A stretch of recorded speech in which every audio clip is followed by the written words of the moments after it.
Please read the disclaimer before continuing this video. Good day, awesome YouTubers. It is Lionman16 here for a Season 1 review of Boku no Hero Academia, or in the English, it is called the My Hero Academia. Yesterday, I just got done watching all episodes of the first season, which covers the episodes 1 through 13, and I want to give you my thoughts and also want to recommend this anime to people who have not seen it, who've heard of it, and who want to maybe get into this series, maybe do their own reviews, discussions on this anime so far. And I'm only covering the anime. I'm not covering the manga, which what I've heard is continuing. So let's get started with the main protagonist. The main protagonist of this series is a guy named Deku, or at least that's his nickname. His real name is Izuku Midoriya. Okay, he's a small young boy, about 15 or so, 14, 15 years old. And ever since he was born, he wanted, well, not really when he was born, basically when he was young, he wanted to become a hero. The main protagonist in this anime is pretty stereotypical of your standard anime shonen protagonists who are kind of shy. They don't really have the power in the beginning, but over time they grow into something strong. And that's what we have with Deku. And what this whole anime really is just Deku explaining his life, how he became the greatest hero. I also forgot to mention that in this series there are powers, and there's a lot of powers, just like the All Might's power, which is basically the strongest, or what we think is the strongest of all the powers. Basically what happened is, in the world of Boku no Hero Academia, many people, around 80% actually of all people, are born with what they call quirks, or powers ranging from like super strength, fire and ice, frog transformations.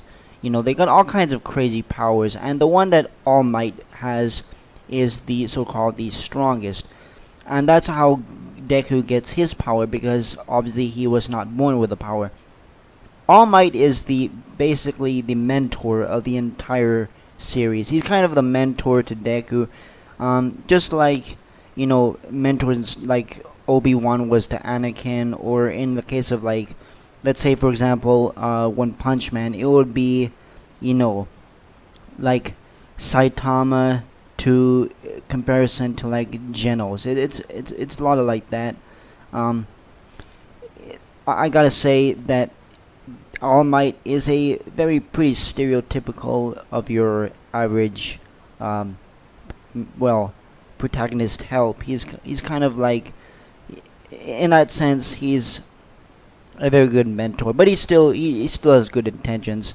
What we don't know, or what a lot of people don't know, there's only a select few people that know this, that Toshinori Yagi, that's his real name, All Might has a power, but it only lasts a certain amount of time, and so he reverts back to his true form after about only it starts out with a couple of hours, like 3 hours, and then as the series progresses, he can only hold it for 1 hour. It's similar to like how you buff yourself up and then you have to release that buff after a while. The main protagonist in this series is Deku, but he also has a rival, which is named Katsuki Bakugo, or Kacchan for short. He is the main rival to Deku, similar like Naruto and Sasuke, Goku and Vegeta, and all those kinds of stereotypical rivals. I gotta tell you, this anime it takes a lot from other animes, but it is very entertaining. I will give it that. It is very entertaining, interesting story. But moving on and coming back to this whole rival thing, Katsuki is kind of a hothead. He likes to attack, and he's very kind of jealous of Deku. Actually, I should say Deku, because of basically Deku outbeating him when he was supposed to be quirkless. In the end, he ended up beating him, and so that's why he's kind of mad. And you know, there's a lot of character development for both him and Deku throughout this series. Deku becomes more confident in his powers and he becomes a better hero in that sense, while Katsuki Bakugo or Kachan, in his sense, he becomes a little bit more accepting of what Deku is now as the main protagonist, and he comes to get on that realization. Maybe not as much as, let's say, Vegeta, like to Goku was, but of course it only covers season 1, so it's only 13 episodes. So as far as other characters and memorable moments of this series, there's a lot of epic moments. One would be in episode 4, of course, where Deku uses the smash for the first time. A lot of epic, cool moments like that. The music in this anime is really great, and I gotta tell you, since it is being animated by Studio Bones, which obviously is one of the top tier, what I consider top tier anime creation studios, it really delivered on this one. And I think it always delivers. It's not gonna be the next One Punch Man, that's for sure. It's not gonna be like Madhouse Studio, no. But is it decent? Yes. Actually, I say it's more than decent. It's good. I will say that it's not amazing, but it definitely has its great moments and a good overall. So going next to these friends or slash allies of Deku, well, he has a ton of them, ranging from his entire hero class to the 2 major friends that he has. I actually forgot their names on the top of my head, because I will warn you, the names are kind of hard to pronounce if you don't know them very well. Couple of them are hard to pronounce. I know Mieta and Sue. That's the other person, the other people. But I don't know the 2 main friends. But overall, you will come to like these people. They are a very relatable, very likable characters. Nothing really too spectacular there, but great overall.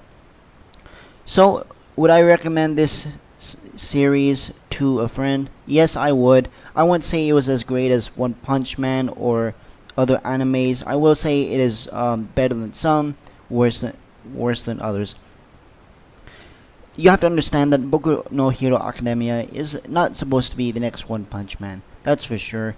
The story and the plot around this series is not too complicated, so you can follow it pretty easily. Unlike episodes like the new animes like Berserk or something like that, where the tone is really dark and the stories can get complicated, but not in Boku no Hero Academia. It's a pretty light-hearted show with some comedic moments that here and there. With for example, when All Might transforms into his true form for the first time, and of course these are all spoilers. So, but anyway, just giving my thoughts on this. So there are a couple of very funny moments, and there are a couple of serious moments too. In the last couple episodes, it does get quite serious, so you have to look out for that. Overall, good character development, and I can't wait for what's to come. That's been my season 1 of Boku no Hero Academia review. Good anime, not too complicated of a plot. Likable and relatable characters and great moments. So, hope to see you guys in the next video. Stay awesome, everybody, and have a good one.